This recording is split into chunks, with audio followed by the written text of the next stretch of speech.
Bonjour tout le monde, j'espère que vous allez bien. Même si il y a beaucoup d'histoires, beaucoup de problèmes, mais on va essayer de se tenir debout. Parce qu'on a tout un héritage de militants, de battants, de militantes et de battantes. Donc il n'y a pas de raison aujourd'hui pour que nous, on baisse les bras. Il faut continuer. Donc aujourd'hui, on rend hommage à un historique, Hussein Eid Ahmed, et qu'on appelle affectueusement aussi Del Hussein. C'est le militant de la démocratie et de la justice sociale, haute figure de la lutte de libération anticoloniale. Il avait une devise, notamment qui a beaucoup circulé dans les années 90, juste après son retour, ni État policier, ni République intégriste. Donc avant qu'on parle de ce géant de la politique et de la révolution algérienne, on va marquer une minute de silence, on va faire une minute de silence à sa mémoire et en guise de soutien à tous les détenus politiques et d'opinion. Je disais, Eid Ahmed disait ni État policier ni République intégriste. Donc avant qu'on commence à parler de lui, on va faire une minute de silence à sa mémoire et en guise de soutien à tous les détenus d'opinion et politique et toutes les détenus d'opinion et politique qui croupissent encore dans les prisons algériennes.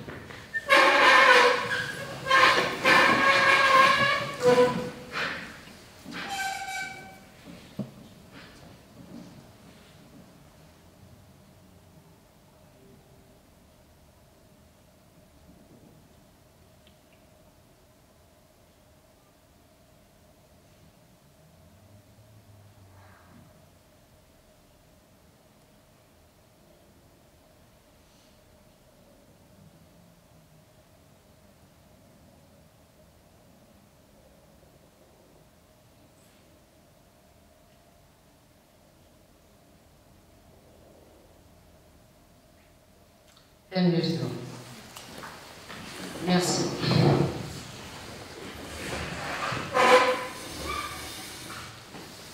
Donc, la meilleure façon, moi, ma mission aujourd'hui, c'est de présenter le parcours de Hussein Eid Ahmed.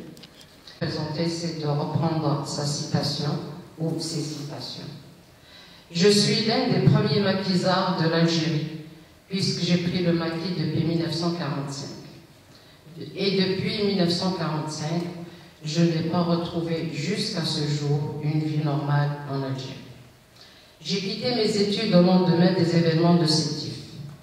La tragédie de Sétif a tellement été forte que personnellement, j'étais convaincue que penser à son avenir personnel, à sa carrière personnelle, n'avait pas de sens. Le parti avait demandé des volontaires. J'ai quitté mes études en 1945. La présence des Européens était une grande richesse aussi, compte non tenu de la participation à la colonisation. Il y avait un exemple de démocratie qui s'organisait à côté de nous. Notre statut de sujet éclaté nous apparaissait insoutenable. On a appris de la Révolution française et de la guerre d'Indochine. Fin de citation. C'est un extrait d'un documentaire que j'ai transcrit. Le 18 décembre 2022, 23 décembre 2015, 7 ans déjà depuis la mort de Hussein Eid Ahmed, à l'âge de 89 ans. Mort en Suisse, il a été enterré en Kabylie, dans son village natal, comme il l'avait souhaité. Ses funérailles ont rassemblé près d'1 million de personnes, selon certaines informations. Il était le dernier membre encore en vie des 9 fils de la Toussaint, les chefs ayant déclenché la guerre d'Algérie. Doctorat, en 1975 sur les droits humains dans la charte et la pratique de l'OIA. Donc, M. Hossein El-Kmed, il est né un 20 août 1926 en Kabylie. Il est mort le 23 décembre 2015 à Lausanne, en Suisse.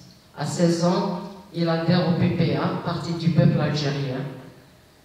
Il n'a pas tardé à devenir son dirigeant. À 22 ans, il rédige et présente au comité du parti un rapport sur les formes et les stratégies de lutte pour l'indépendance de l'Algérie. C'était en 1948. En 1949, il braque la Poste d'Europe et s'empara d'une somme d'argent importante. Des millions, mais selon lui pas assez. En 1949, toujours sous prétexte du complot, entre guillemets, complot berbériste, il fut écarté et remplacé par Ben Bella, à la tête de l'OS, l'organisation spéciale. Celle-ci a été découverte par la suite et dissoute en 1950. Membre fondateur de l'organisation spéciale LOS, qu'il dirige après la mort de Mohamed Belouzdad, atteint de tuberculose. En 1952, il s'est exilé au Caire, en Égypte, en tant que membre de la délégation PPA-NTLD. Il devient alors le fer de lance de la diplomatie de la lutte algérienne, de la cause algérienne. Donner de la visibilité à la lutte au niveau international, tel a été l'un de ses objectifs phares.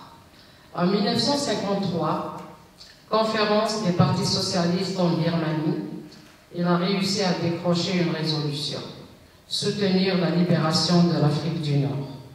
Bureau anticolonial, suivre les luttes auprès de l'ONU. Ces bureaux anticoloniaux ont été créés un peu partout. Okay? Je veux dire, ils avaient des comités un peu partout, dans tous les pays colonisés, mais ce bureau, il est en contact permanent avec les Nations Unies. En 1955, il dirige la délégation algérienne à la conférence de Bandung, un mémorandum maghrébin en faveur de l'autodétermination des pays du Maghreb, de l'Afrique du Nord. Avril 1956, il ouvre et dirige le bureau du FLN à New York, aux États-Unis. Septembre 1956, problème algérien inscrit à l'Assemblée générale des Nations Unies, ce qui a provoqué la colère de la France et même son retrait de l'Assemblée. Octobre 1956, il fut arrêté par les autorités françaises lors du déplacement de l'avion qui le transportait bien sûr du Maroc à Tunis, en Tunisie, en compagnie de Mohamed Boudiaf, Haïdar, Ahmed Mbella et Mustafa Al-Chef. Conférence maghrébine pour la paix ou de la paix, c'était ça l'objectif de ce déplacement. Et Ahmed, il a eu aussi une idée géniale. Création du gouvernement provisoire à l'étranger pour résorber les tensions internes qui continuaient de s'intensifier à l'interne et surtout de la part de ceux qui s'opposaient au congrès de la Souma. En 1962, il dénonce l'état-major des frontières, notamment le groupe de Tlemcen. En 1962, il démissionne du gouvernement provisoire, le GPRA, et tous les organes du nouveau pouvoir. Il garde cependant son mandat de député dans l'Assemblée constituante où il a défendu le pluralisme et la démocratie. En 1963, il crée le FFS qui réclame le pluralisme politique face à la politique du parti unique. Une guérilla s'est déclenchée contre le gouvernement de Ben Bella, changement de camp de Mohamed Ould-Hadj, ce qui a affaibli les forces du FFS. Et pour rappel, il y a eu plus de 400 morts dans les rangs du FFS à l'époque. Arrêté et condamné à mort en 1964, il s'évade en 1966 et s'installe en Suisse. Coup d'État de 1965 et sa répression. Donc, et a provoqué, ou qui a emporté 400 âmes. Il rentre en pays vers la fin des années 80 avec